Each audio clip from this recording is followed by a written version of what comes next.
a direita falando sozinha, mas a direita caiu na lorota 2 vezes, né, Camila? A direita apoiou a eleição dele para ser presidente da Câmara porque ele prometeu, supostamente, que essas pautas seriam alinhavadas e porque eles teriam vagas em comissões.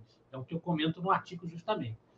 Ele nem deixou as comissões se reunirem quando teve aquele recesso branco, paralisando ali as atividades do parlamento. Ele não deixou as comissões se reunirem. Aí, novamente, a oposição resolveu assumir ares de virilidade e provocar uma obstrução enquanto essas pautas não fossem votadas. Alguma coisa aconteceu, que não sabemos exatamente o que foi. Quem é que foi soprar no ouvidinho das lideranças lá da oposição? E a oposição desfez a obstrução com ares triunfais, garantindo que não, o Mota vai pautar, temos um acordo de partido.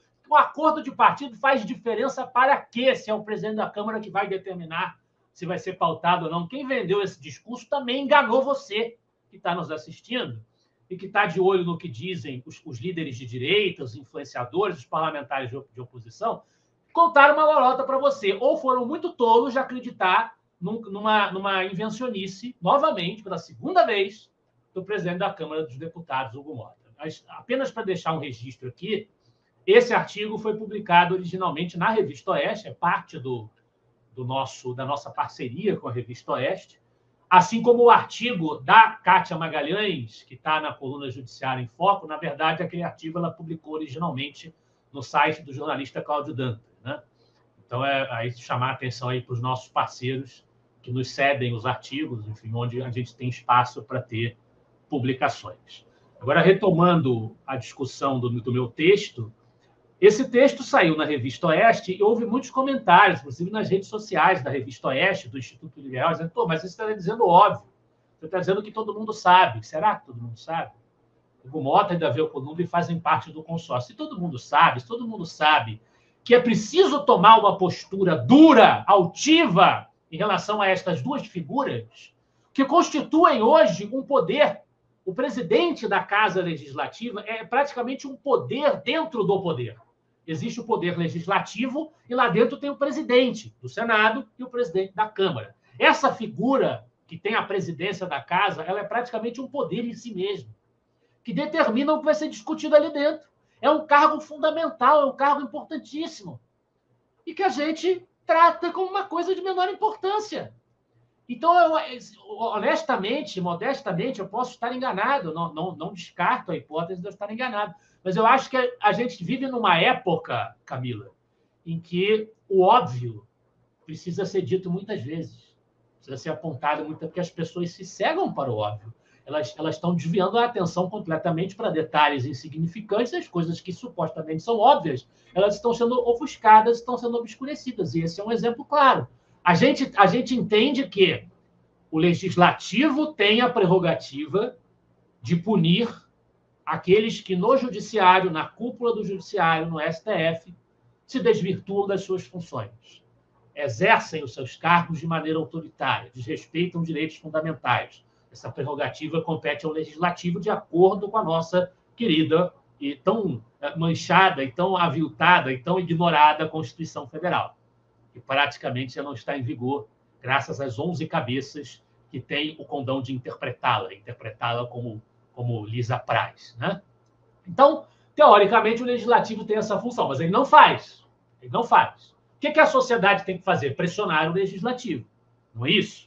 Todos nós não temos dito isso constantemente aqui nos programas, nos nossos encontros, em qualquer outro espaço em que a gente se comunique com a sociedade. O Instituto Liberal tem publicado vários textos dizendo isso. Tem que pressionar o legislativo para ele tomar uma atitude à altura do problema. Não é isso? Ok, é isso. Ok, beleza. Só que lá dentro do legislativo tem duas pessoas que a oposição ajudou a eleger. Enfatize-se.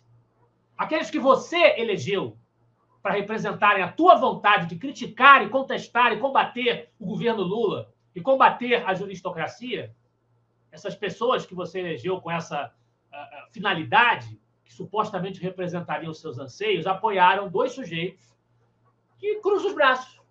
Cruzam os braços e, na verdade, foi o que eu disse no artigo, que também foi uma maneira de eu me retratar, porque eu venho dizendo que o legislativo é omisso.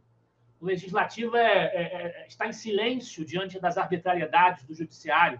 Mas não é verdade. Não é verdade, eu estava errado. O Legislativo fala, através dos dois, Hugo Mota e Davi Alcolumbre, o Legislativo fala a favor do Moraes. O Legislativo é cúmplice.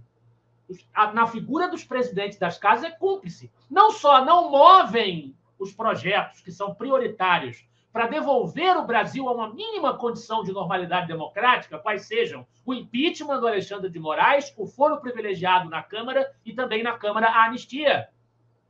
Não só não fazem isso, não só não movem, como fazem pronunciamentos para defender o Moraes das agressões dos Estados Unidos, em nome da República, respeito aos poderes nacionais brasileiros. E o nosso Hugo Mota deu prioridade, nessa semana em que se esperava que a oposição voltasse à carga com energia para pressioná-lo, ele deu prioridade a agendas muito urgentes. O Brasil precisa desesperadamente fazer avançarem urgências do governo Lula, né?